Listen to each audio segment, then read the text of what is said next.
Low-Tech Magazine. This is a solar-powered website, which means sometimes it goes offline. Visit at https://solar.lowtechmagazine.com. Too much combustion, too little fire. The fire, which we have used in our homes for over 400,000 years, remains the most versatile and sustainable household technology that humanity has ever known. December 29th, 2019, written by Chris de Decker. Translations available in French, Dutch, Spanish, Portuguese, and Polish. This is followed by an illustration from Diego Marmolejo, who can be found at instagram.com/DDIDAK.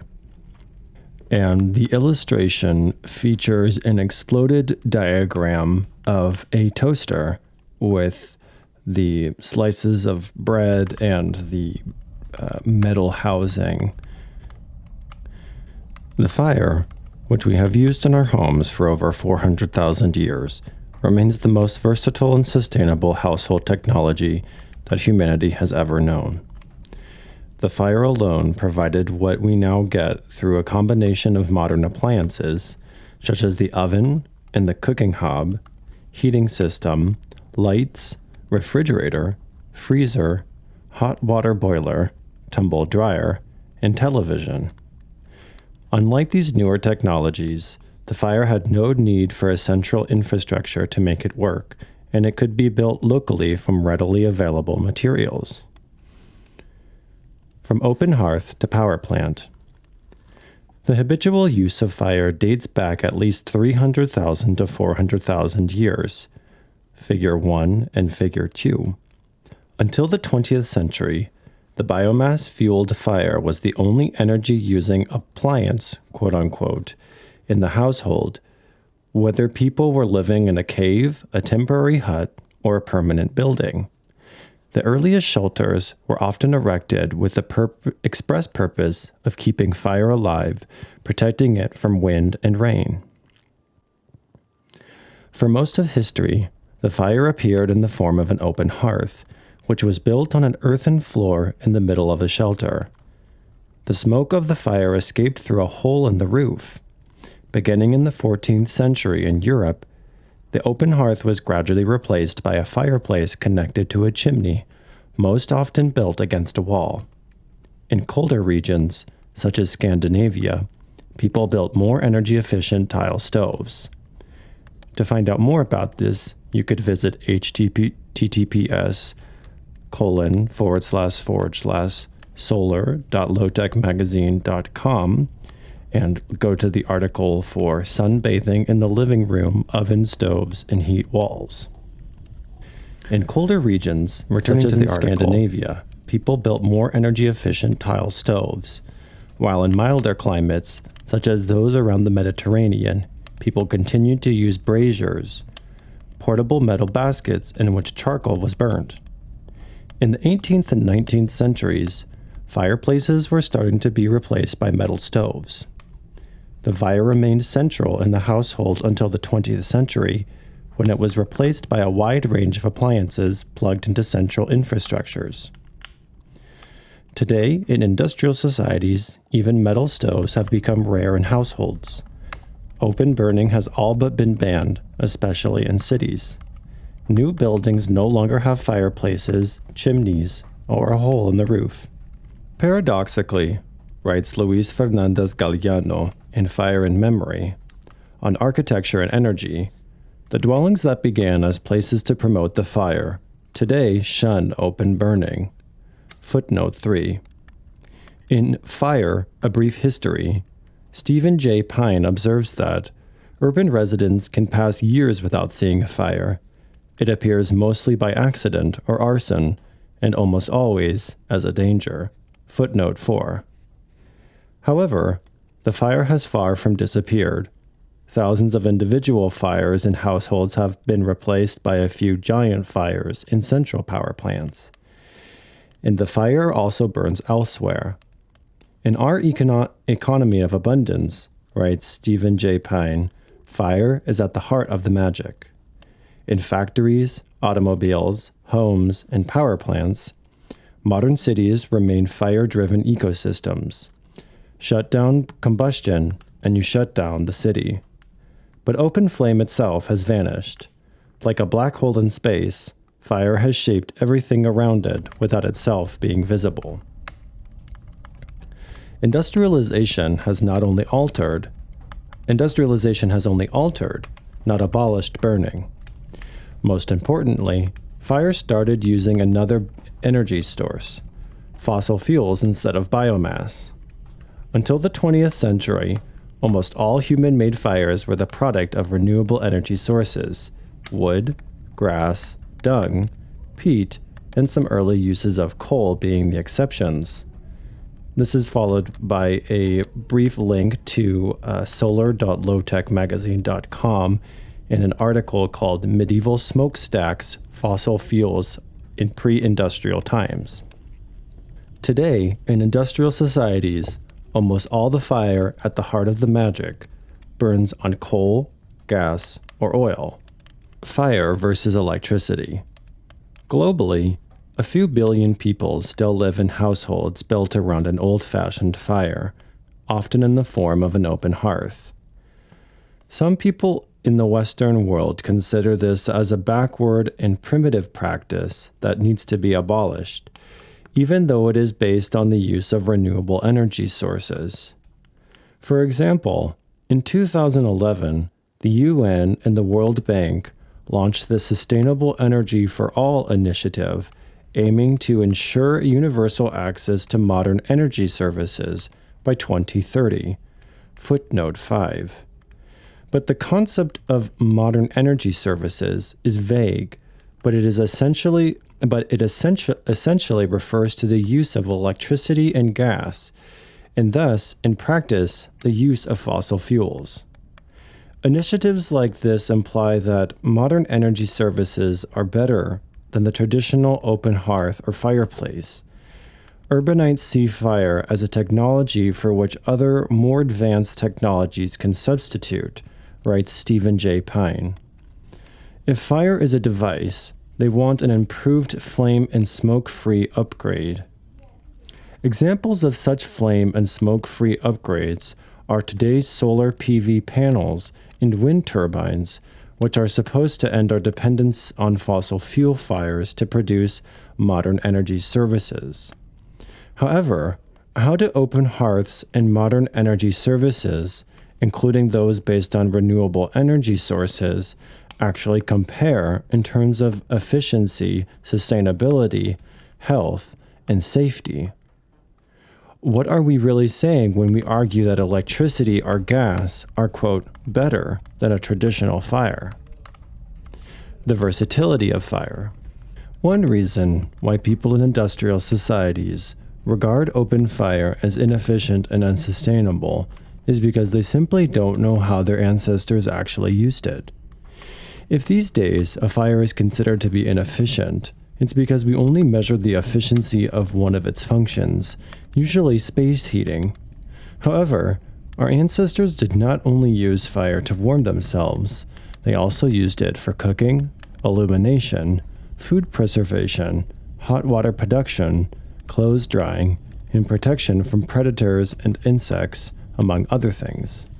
This is followed by an illustration by Diego Marmolejo, and it shows another exploded view diagram of, this time, a hairdryer.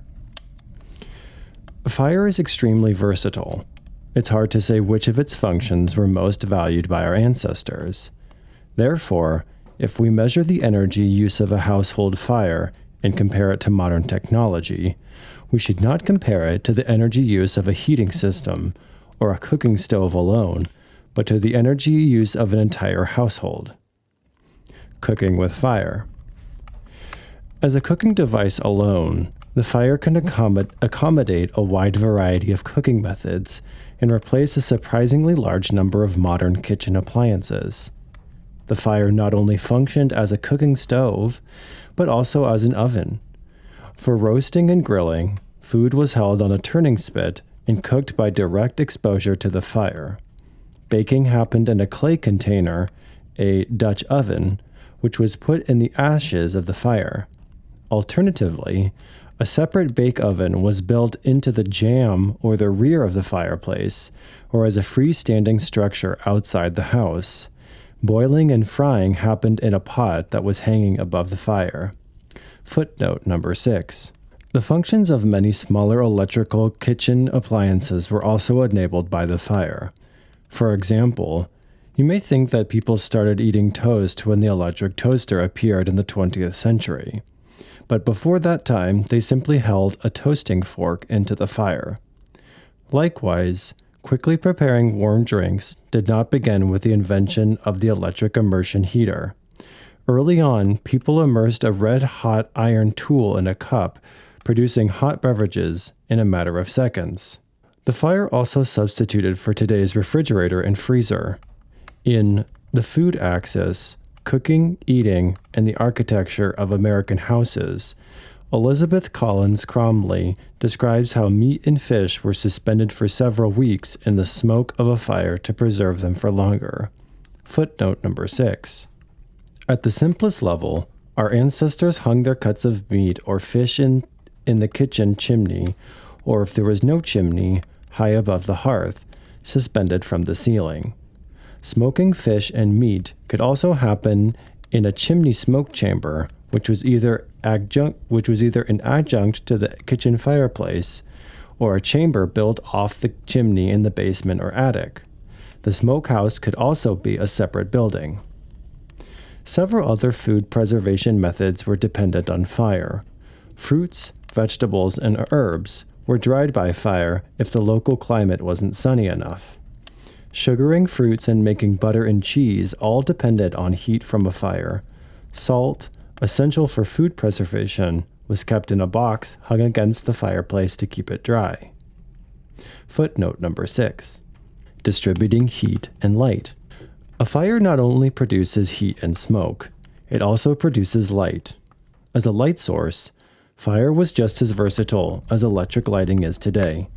The light of a fire resided not only in the hearth or the fireplace, but also in torches, rushlights, and later candles and oil lamps. Footnotes 9 and 10. Heat from a fire could also be spread all over the household. Although the kitchen was usually the only space in the house that was heated, embers from the fire could be put into portable heating devices, such as foot stoves and bed warmers.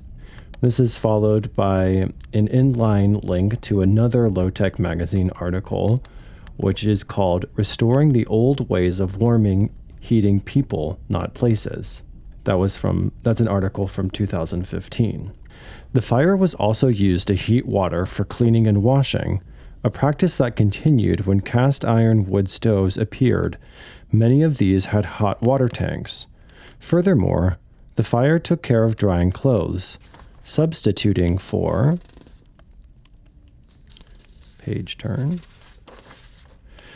today's tumble dryer.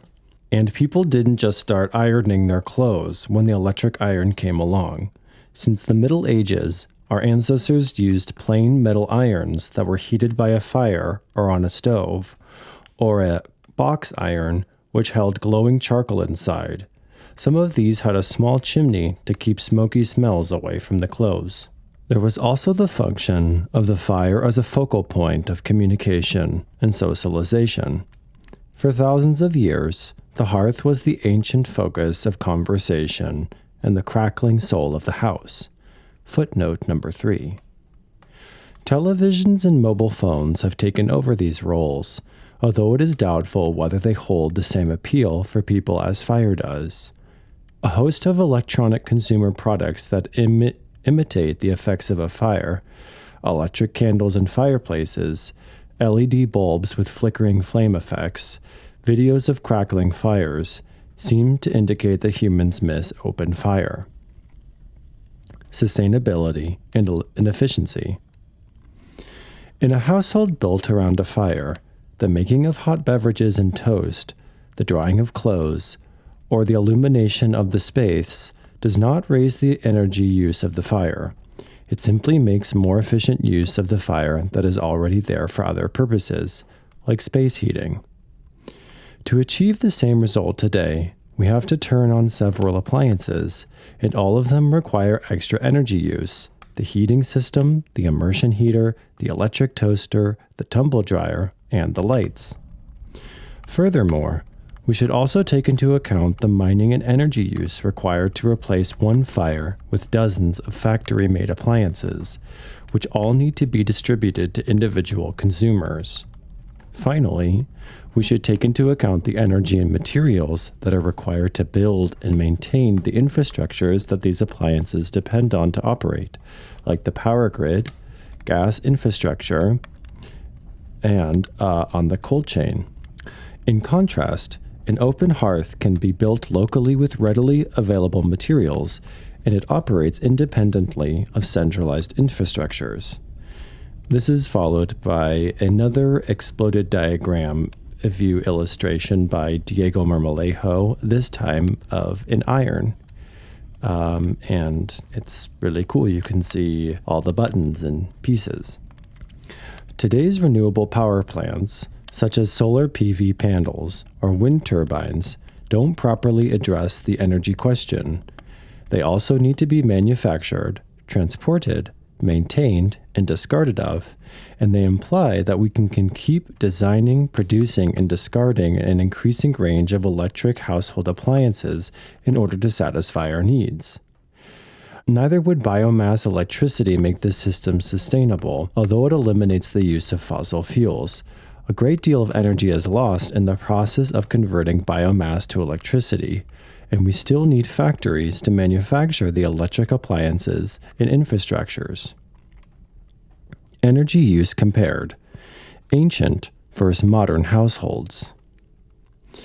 If we look at the energy use in European households today, we see that on average 64% of all energy goes into space heating, 15% to water heating, 14% to lights and appliances, 5% to cooking, and 1% to other services, including cooling. Footnote number 13. Most of these services can be supplied by fire. So, how does the energy use of a traditional household with open hearth compare to the energy use of a modern household built around appliances and infrastructures? Obviously, the energy use of modern houses is better documented than that of buildings and shelters from times gone by. However, there is research documenting the energy use of households that still rely on a traditional fire. A 2002 investigation of firewood consumption in traditional houses in Nepal measures the annual firewood consumption per household to be between 6 and 33 cubic meters, which corresponds to between 35 and 165 gigajoules of energy, followed by footnotes 14, 15, and 16. This seems quite a lot in comparison to the total energy use in contemporary households, which is around 75 gigajoules per year in Germany and around 105 gigajoules in Canada. However, the average Nepalese household participating in the research consisted of 5 to 12 people, while households in modern societies have shrunk to little more than 2 people.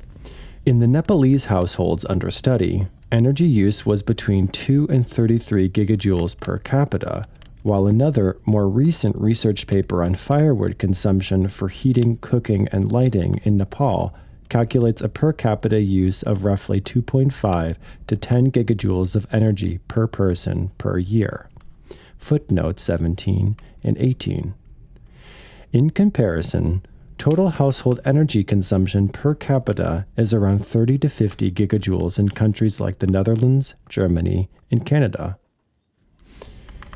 10 billion people around the hearth. Even without taking into account the extra resources needed to build the appliances and the infrastructures, energy use in the pre-industrial household seems to have been significantly lower than it is today. In fact, a quick calculation reveals that, at least in theory, 10 billion people using an open hearth as their only energy source would be a perfectly sustainable practice. Assuming an average firewood consumption of 6 cubic meters per capita, we would need 60 billion cubic meters of wood annually. 1 cubic meter of wood requires an annual yield of 0.2 hectares of coppice, so we need 12 billion hectares, or 120 million square kilometers of forest if we want to avoid deforestation. That's 3 times as much as we have today, and about 80% of the total land area of our planet.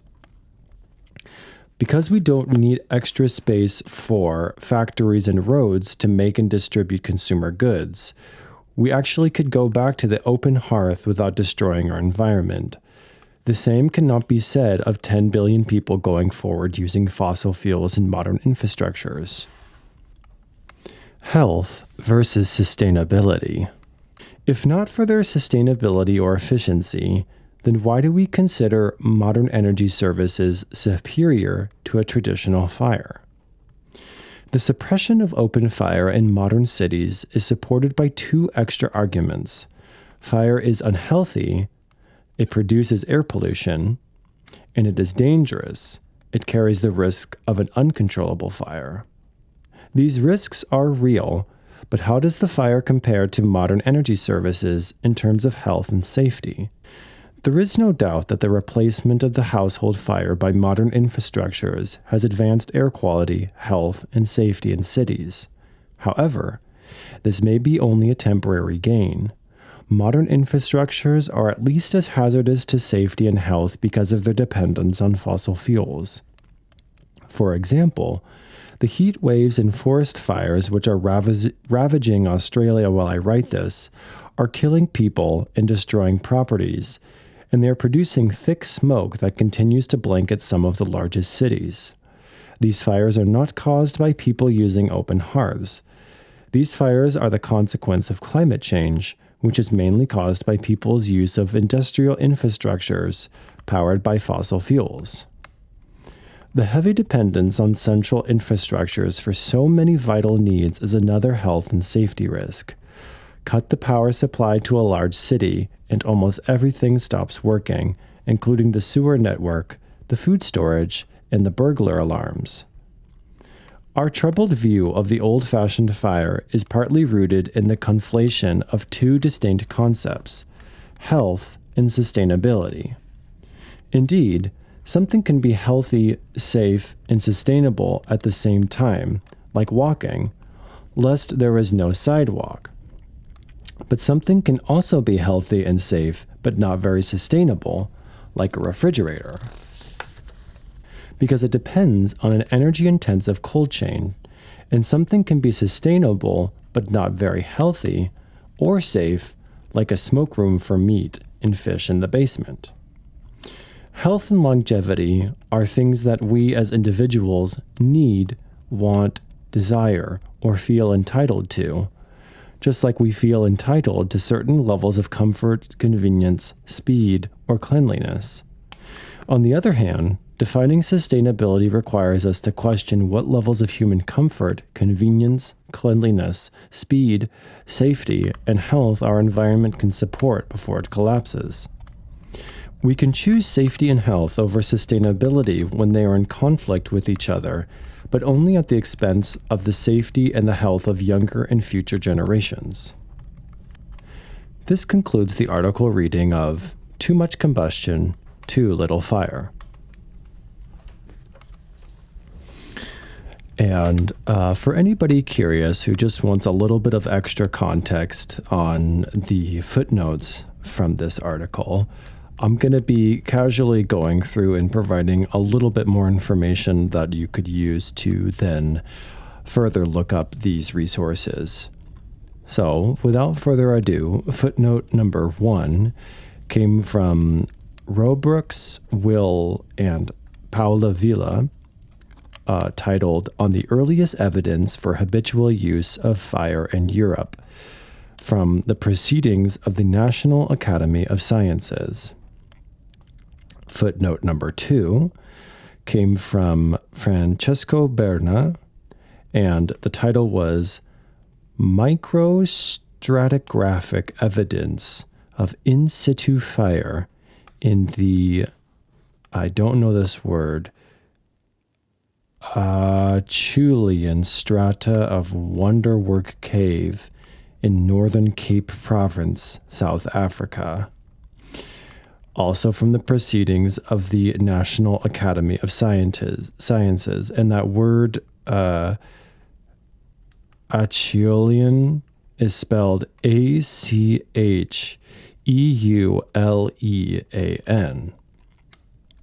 Footnote number 3.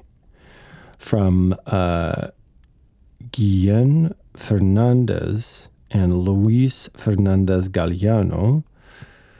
It is called Fire and Memory on Architecture and Energy from MIT Press in 2000. This is followed by footnote 4 from Stephen Pine, and it's called Fire, A Brief History. A footnote number 5 was a link to a website spelled SEFORALL.org.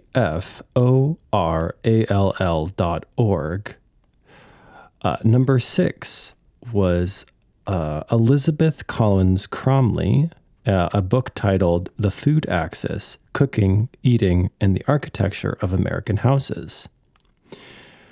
Footnote number 7. Unlike today's gas or electric stoves and ovens, a fire has no buttons to control its temperature. For boiling and simmering, this was solved by hanging the pots on a crane, which could be raised or lowered. In ovens, cooks decided to bake pies or bread first while the oven is the hottest, then successively as the oven cools down, gingerbread, custards, and then grains could be put to dry. Footnote number 8, from Paula Marcoux, that's Marcoux, Cooking with Fire, From Roasting on a Spit to Baking in a Tannour, rediscover techniques and recipes that capture the flavors of wood-fired cooking, and tannour was spelled Tnnur. Footnote number 9, Walter Howe, or Who, and with an article called Fire as an Agent in Human Culture. Footnote number 10, the energy source for these distributed fires were wood, resin, wax, fat, grease, or oil. Needs for special concentration and position of the source of illumination stimulated the invention of holders, brackets, and stands. Footnote number 11. Heating People, Not Spaces, Restoring the Old Way of Warming by Krista Decker, Low-Tech Magazine, 2016. Footnote number 12. History of Ironing, Old and Interesting,